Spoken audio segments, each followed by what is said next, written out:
সুপ্রিয় শিক্ষার্থীবৃন্দ, আজকে আমি তোমাদের মাঝে আলোচনা করব ষষ্ঠ শ্রেণীর দ্বিতীয় অধ্যায় জীবজগতের শ্রেণীবিন্যাস নিয়ে। তো তোমার বিজ্ঞান বইয়ে জীবজগতের শ্রেণীকরণে তোমরা দেখেছ যে জীবজগৎকে 5টি রাজ্যে ভাগ করা হয়েছে।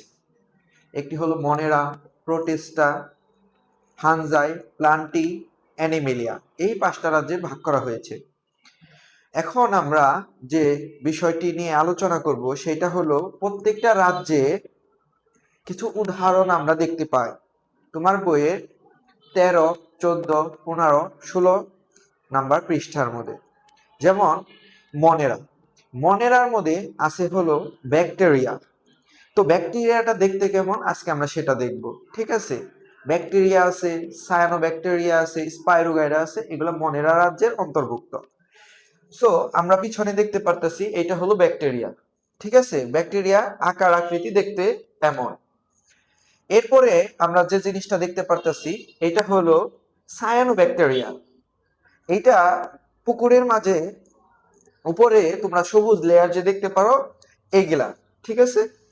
তারপর দেখো এটাকে জুম করলে অণুবীক্ষণ যন্ত্রে দেখলে এমন দেখায়। তারপরে আমরা দেখব স্পাইরোগাইরা। স্পাইরোগাইরা হলো দেখতে এমন, ঠিক অ্যালগির মতো, ঠিক আছে?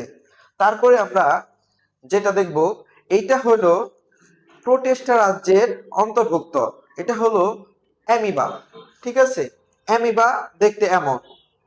তারপর যেটা দেখব এটা হলো ইউগ্লেনা, এইটাও প্রোটিস্টা রাজ্যেরই অন্তর্ভুক্ত।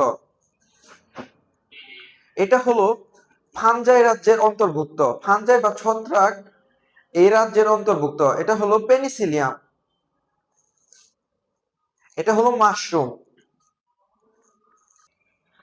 এটা হলো ইস্ট।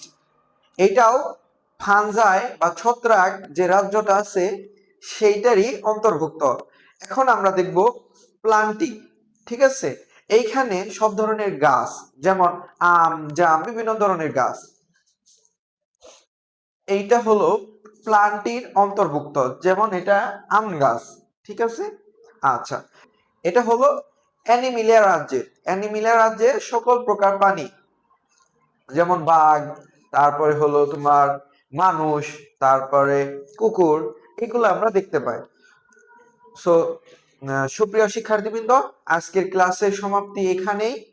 আমরা নতুন কোনো ক্লাসে নতুন কোনো টপিক নিয়ে আলোচনা করব। ধন্যবাদ।